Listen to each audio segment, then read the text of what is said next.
This morning's scripture reading is in 1 Kings, chapter 18, beginning at verse 17, and a reading from the ESV. 1 Kings, chapter 18. When Ahab saw Elijah, Ahab said to him, "Is it you, you troubler of Israel?" And he answered, "I have not troubled Israel, but you have, and your father's house, because you have abandoned the commandments of the Lord and followed the Baals. Now therefore send and gather all Israel to me at Mount Carmel, and the 450 prophets of Baal, and the 400 prophets of Asherah, who eat at Jezebel's table." So Ahab sent to all the people of Israel and gathered the prophets together at Mount Carmel.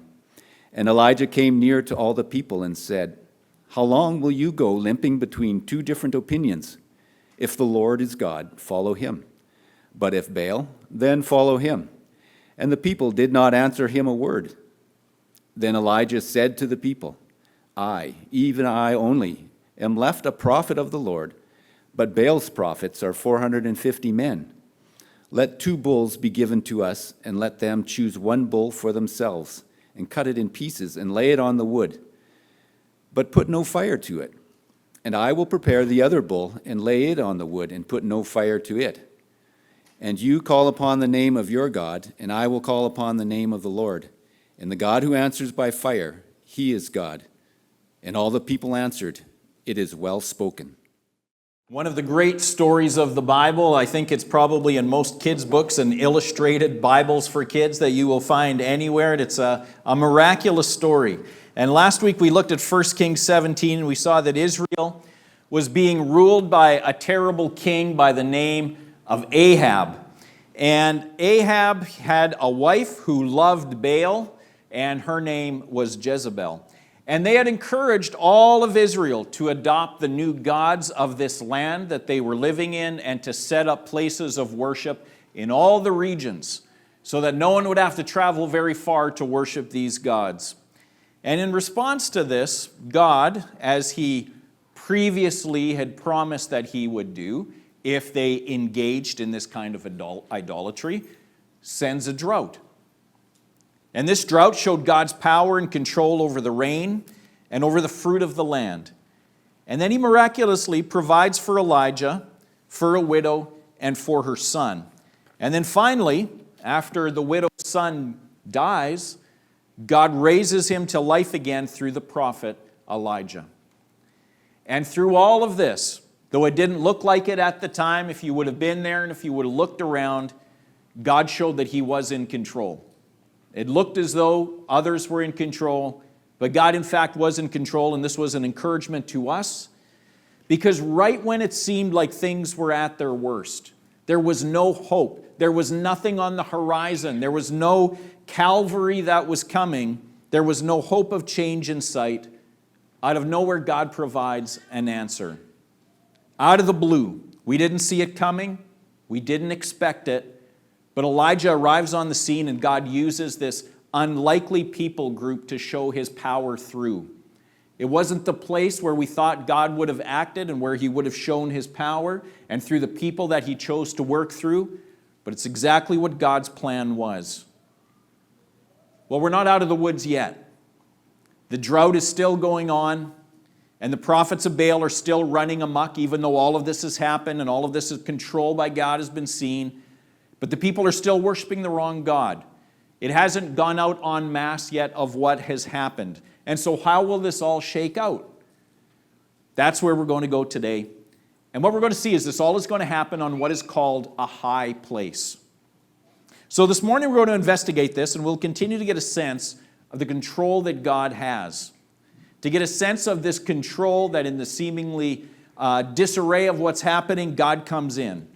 And he exercises the control that he desires.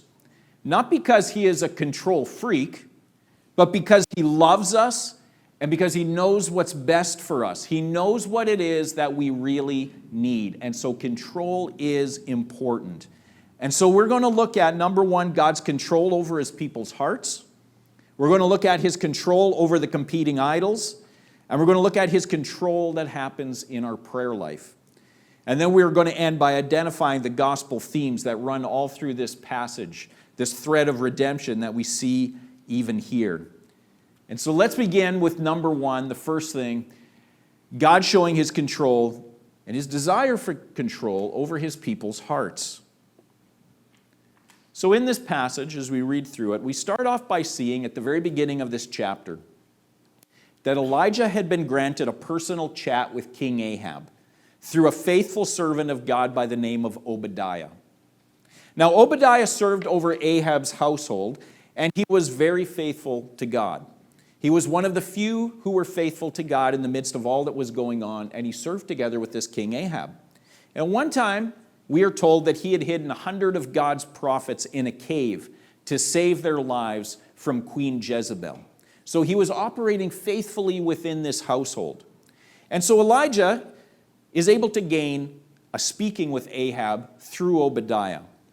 And he stands before Ahab, and Ahab looks at him, and he says, "There you are, you troubler of Israel." What a statement, eh? If the king says this to you when you stand before them, what would you be thinking?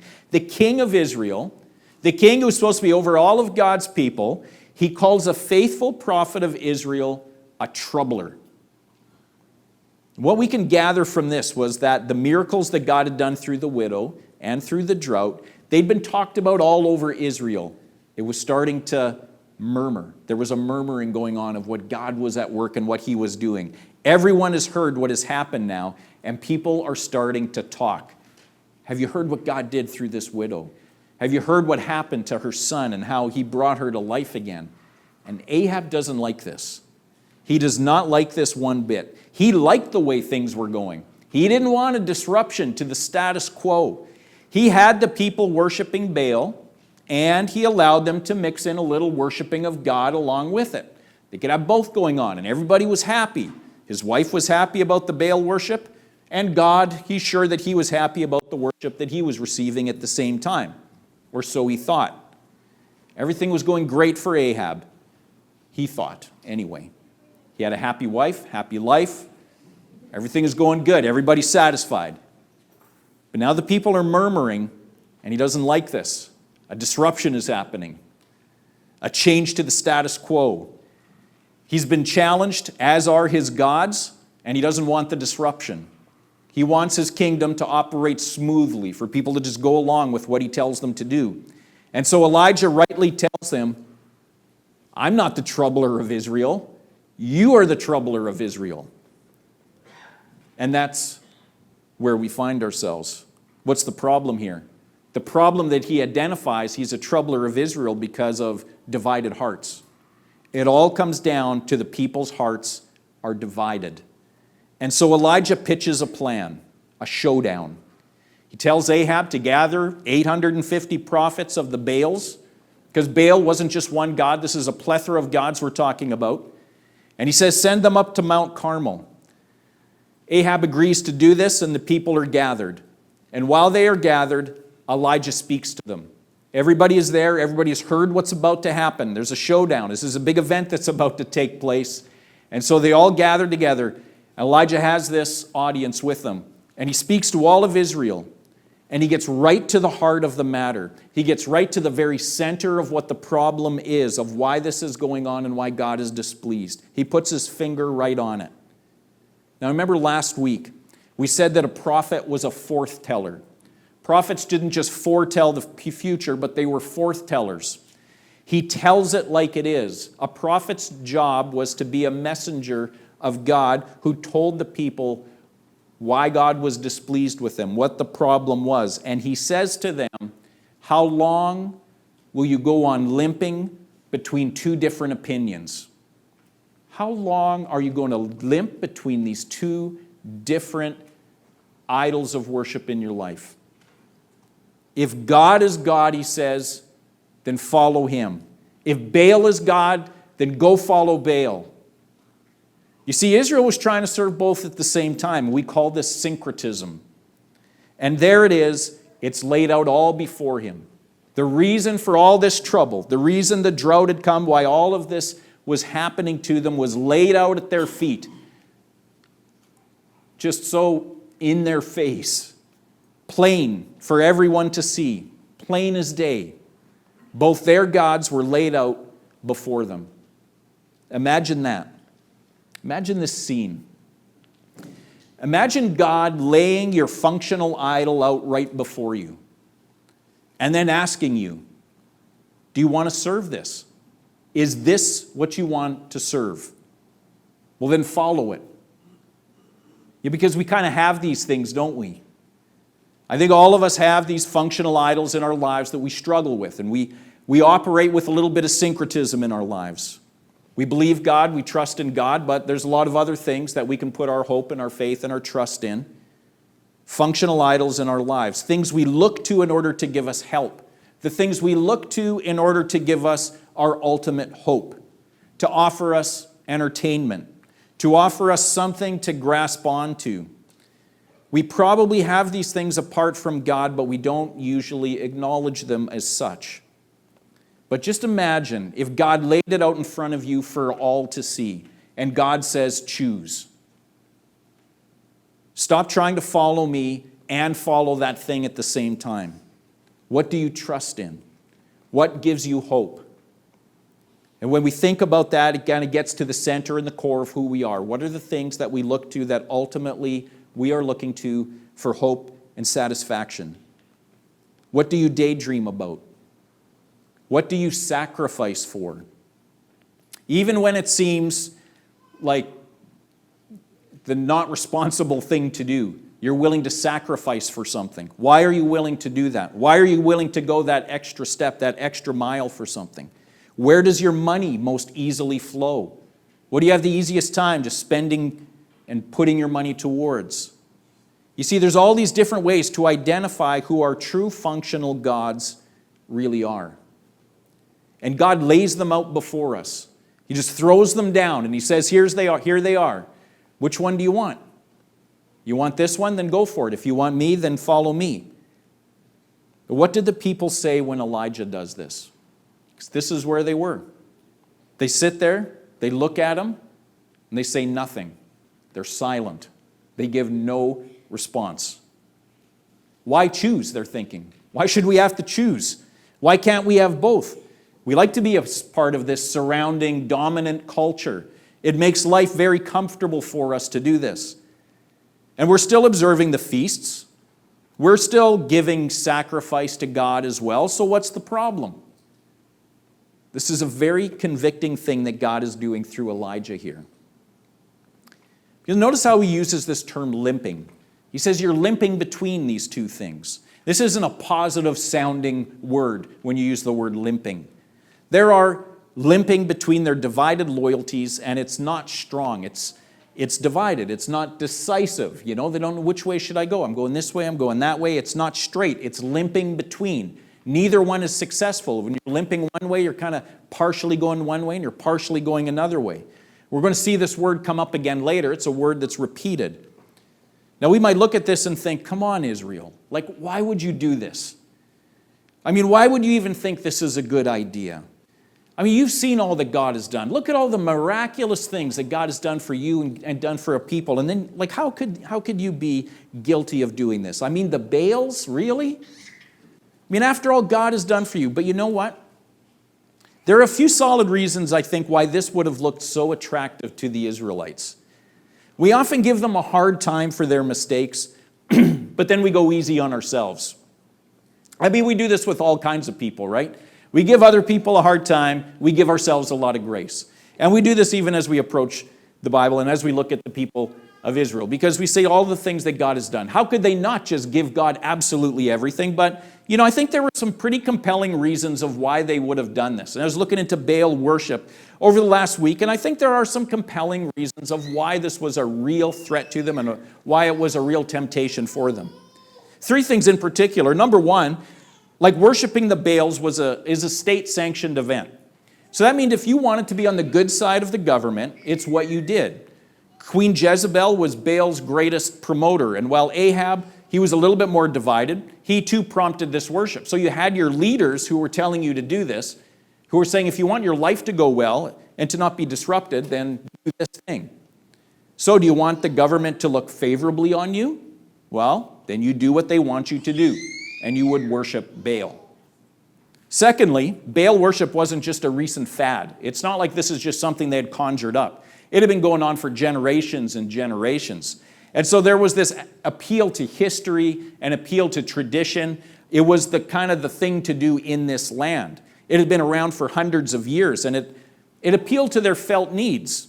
I mean, it gave them crops. They thought they was getting their grains, their food growth, their oil, their grapes, their wines. All these things were coming to them because of the Baals. So when things were good, he was the best. And then third, it also appealed to their sensuality. You weren't attracted to your spouse anymore? No problem. Baal worship has you covered. Finding things a little bit dull in your marriage? No problem. Just looking for a little excitement on a Friday evening? Baal worship could provide you with every carnality and hedonistic pleasure that you could dream up. So why would Israel have wanted to mix this in with worshiping God? Seems pretty obvious. There were some pretty real temptations that were there before them every single day of their lives. See, we can tend to give the Israelites a hard time for idolatry, but when we think about it, it makes sense, and we might not have been any different. We might not currently be any different. And so Israel was thinking they're doing okay by following both Baal worship and trying to adhere to some of the Old Testament law and the feasts, some of these things. God knew this would be a trial for them right from the very beginning. Like, it's not that this surprised God. God knew this was going to be a problem for them right when they came into the promised land. Back in Deuteronomy chapter 18, he says this. He says, "When you come into the land that the Lord your God is giving you, you shall not learn to follow the abominable practices of those nations." God knew what was happening in these places, and he warned them not to get involved. They knew this, but they just didn't listen.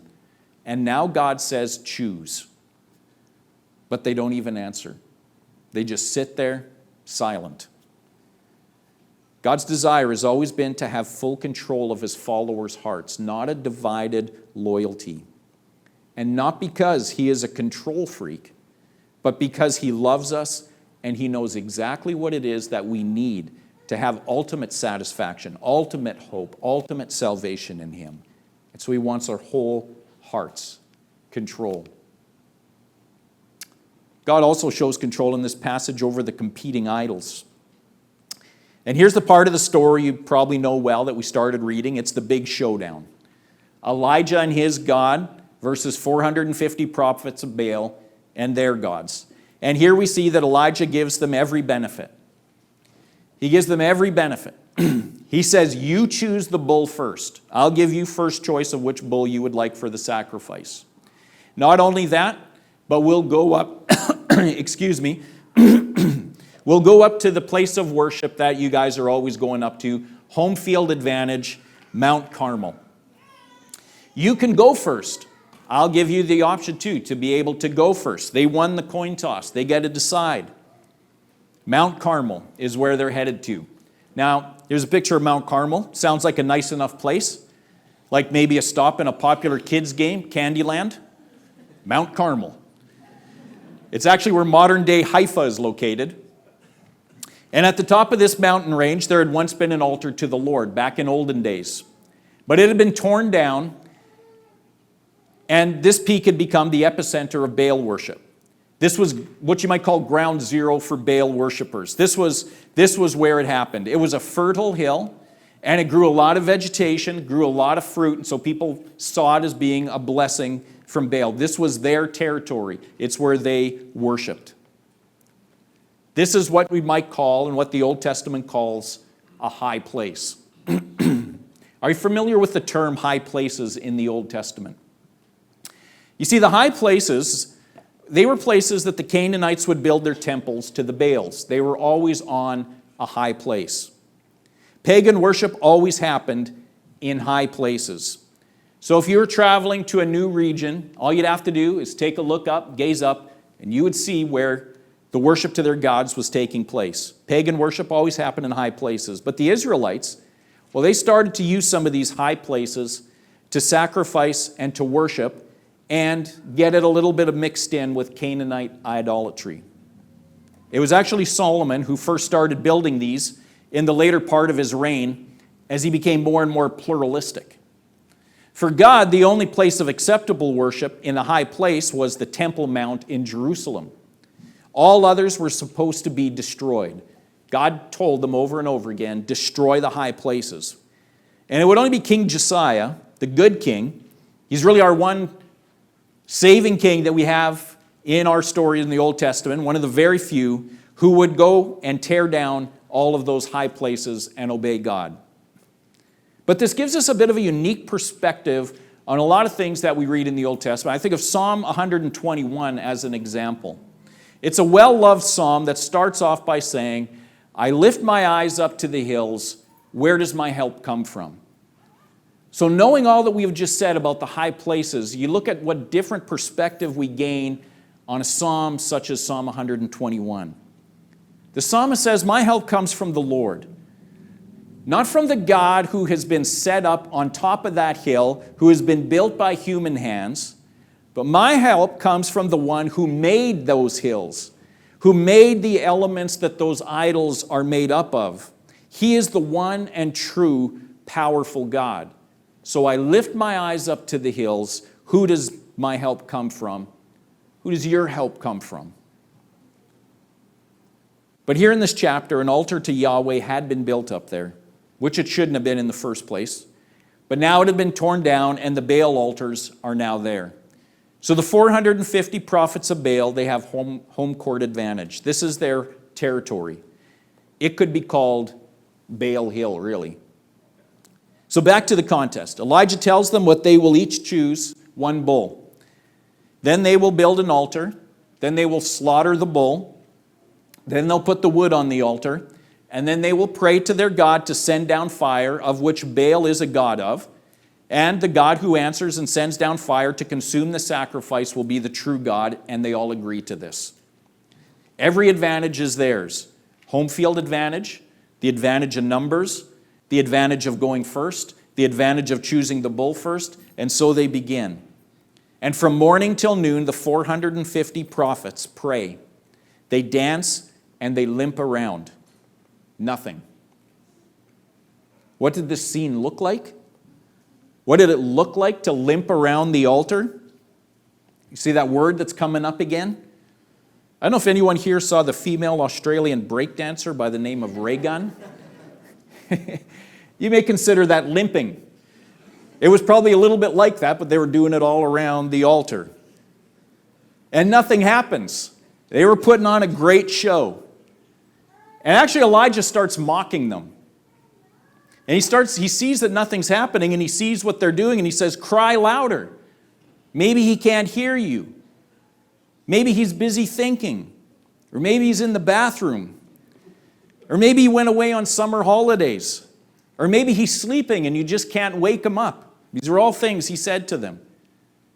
And so they cried louder and louder, and they cut themselves with swords until the blood poured out of their bodies. They tried their best to perform for their God, but nothing. No matter how much passion they stirred up, they were very passionate. It wasn't helping their case at all. And we know these things, not just from the Bible, but from many, many old sources of what Baal worship looked like and how they sacrificed, and this exactly lines up with everything we know about what was happening in that region at that time. Now it's Elijah's turn. He starts by repairing the altar to the Lord, and he builds it with 12 stones. He cuts up the bull, and he builds a huge trench around the altar. And then he orders that 4 jars of water be poured out over the bull and over the entire altar. So his helpers, they come along and they do this, and once again he tells them, go ahead, do it again, let's pour more on. And they do it. And then he says a third time, one more time around, boys, let's do it again. And now the water had so thoroughly soaked the offering that the altar and the trench were overflowing with water. And then Elijah, he doesn't dance, he doesn't limp around, he doesn't cut himself, he doesn't cry out loud. He simply says this in verse 36. And at the time of the offering of the oblation, Elijah the prophet came near and said, O Lord, God of Abraham, Isaac, and Israel, let it be known this day that you are the God of Israel, and that I am your servant, and that I have done all these things at your word. Answer me, O Lord, answer me, that this people may know you. O Lord, you, O Lord, are God, and that you have turned their hearts back.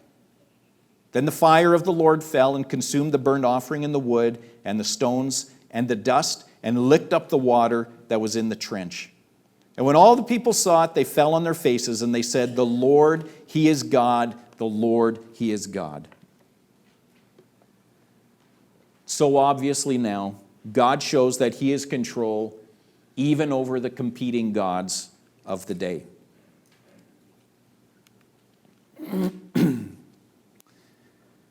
So now the showdown is over.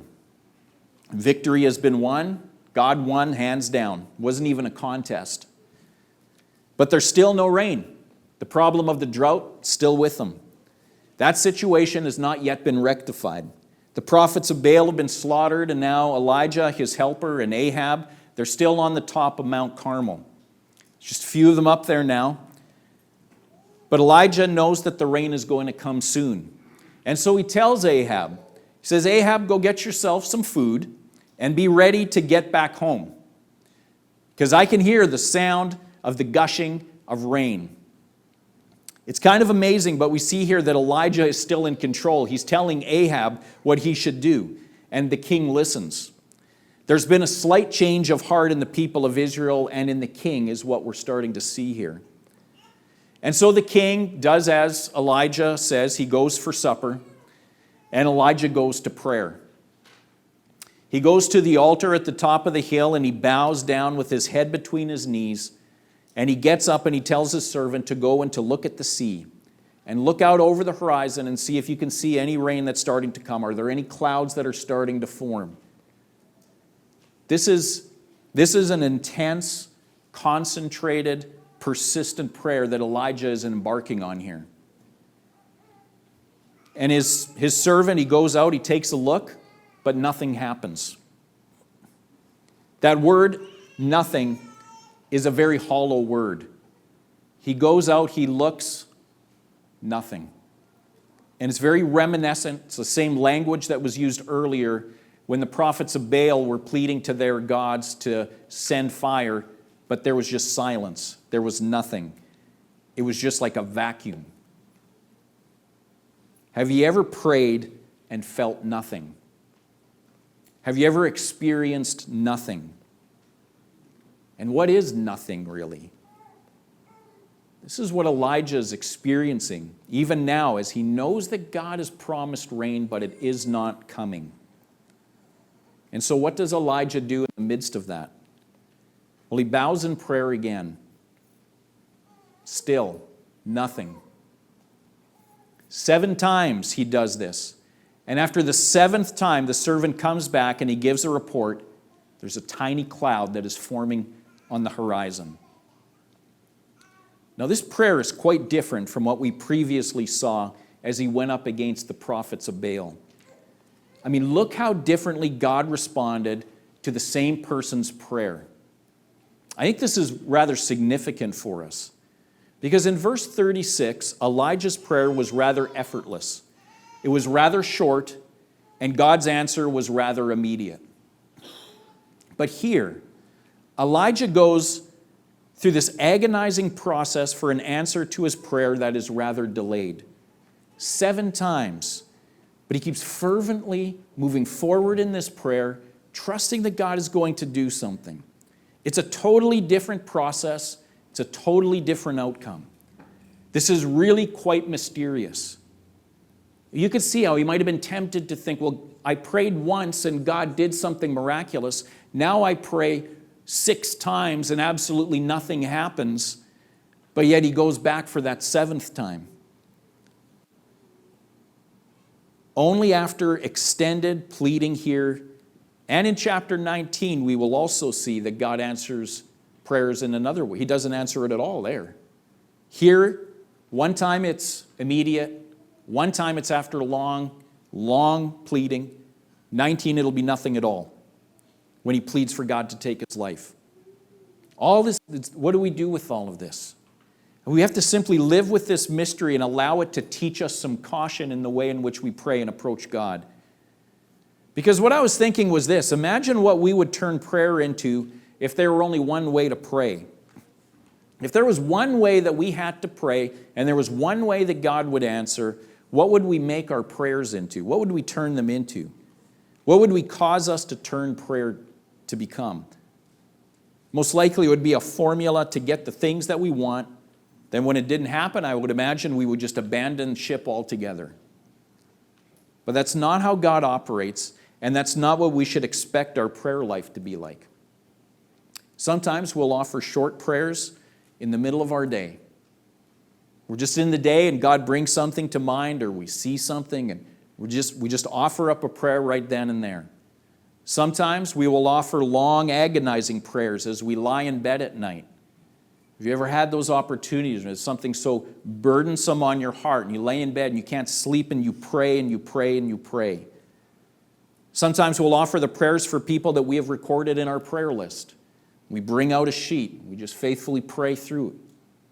And God answers them all in His way, in His time. And we should be grateful that this is how it is, that it's not just one thing. No one's communication with somebody that you love is one thing, is it? Think about any relationship that you have in your life, whether it's with a spouse or a parent or a kid or a friend or whoever it is. Your relationship is vast and it's varied.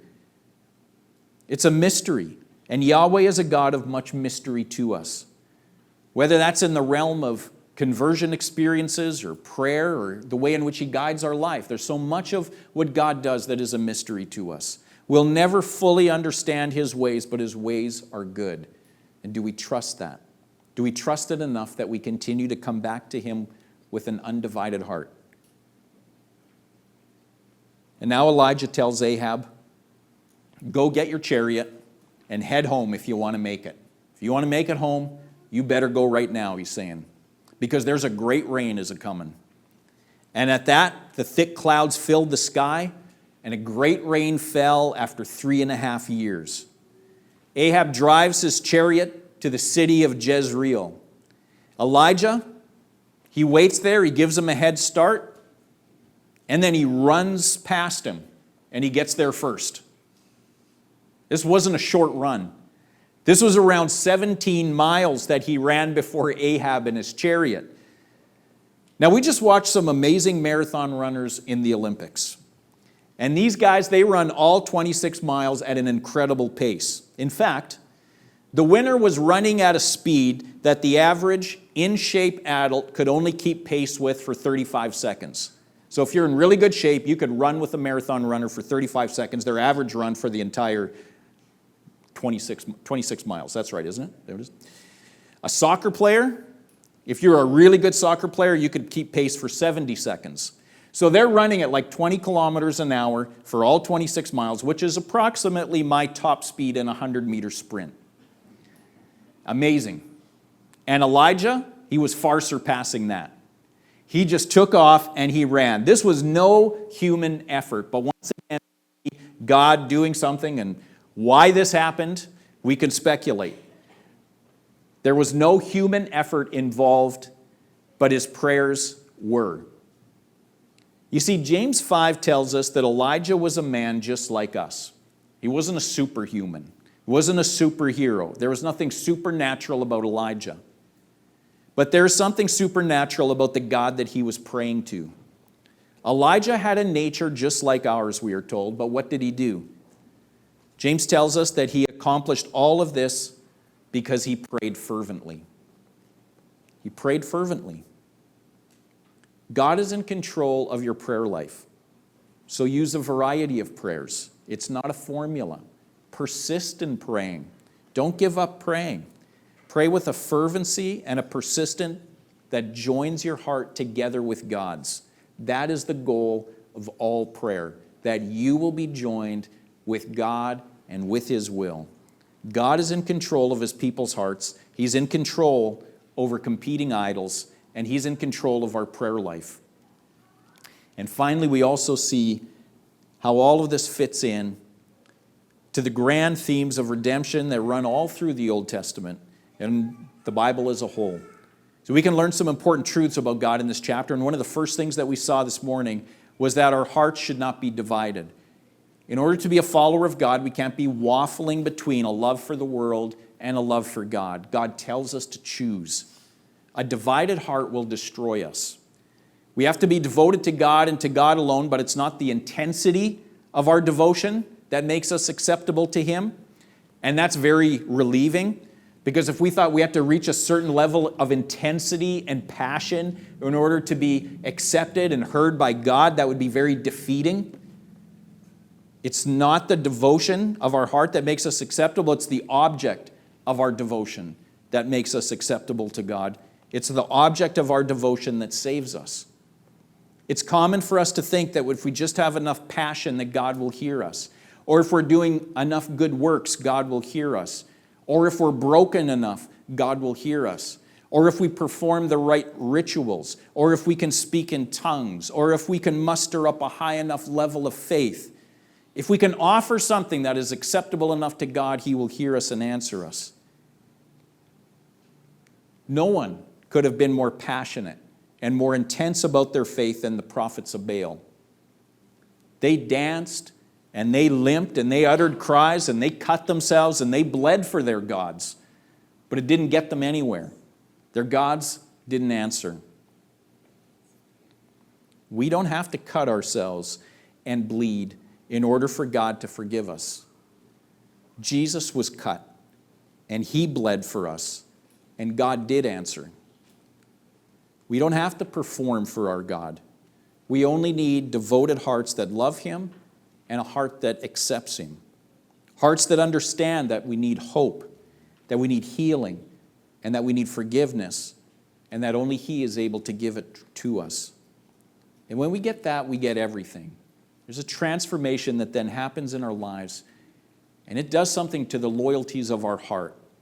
Because we offer this all to Him now as appreciation, as gratefulness, as an act of worship to Him, because of all that He has done for us. When we consider what He's done for us, how could we not? And that's the transformation that happens in our hearts. Because when you have everything, you no longer need to try and muster up passion and devotion. It's inside of you. And it naturally works itself out in the praise and the worship and the service of God. So come to Him. Give Him control. Praise Him. Worship Him. Don't have a divided heart. He bled for you so that you could be fully accepted, fully loved, and fully devoted to Him. Let's pray. God, we thank You for this great story. And we thank You that this is a true story. You know, Lord, when we follow You and when we place our trust in You, we are placing our trust and our hope in a historic God, in historic things that happen, in real things that You accomplished in real people's lives. There was nothing extraordinary in that sense about Elijah. He was a person just like we are people, but yet he prayed fervently. God, I pray that this message would transform our hearts, that, Lord, if we have our divided hearts this morning, that we offer for confession to You for the way in which we have followed the other idols of our hearts, and we have tried to have a divided loyalty, a certain type of synchronism as we walk through this life. But God, we want our devotion and our heart to be fully devoted to You. This is what You require of us. It's what You're asking of us. And so, Lord, I pray that we would lay all of these things before You. And God, I pray that we would pray with the type of fervency that Elijah showed in this passage, knowing that it wasn't what he had done, but what You were able to do through his prayers. And so I pray there's things in all of our lives that we are probably frustrated in, things that we've come to You with many times and we haven't seen a response. We're still waiting. We wait and we hear this hollow, this empty nothing. Lord, I pray that we wouldn't mix up that nothingness with You not hearing and You not working and You not responding, because You do hear and You are answering all of it. So God, I pray that we would be faithful and that we would see You working in miraculous and wonderful ways as we trust in You and as we ask for great things. Thank You for this example that is before us this morning. Lord, I pray that it would continue to change us and to challenge us, and that we would continue to give our hearts fully to you, full control. In Jesus' name, amen.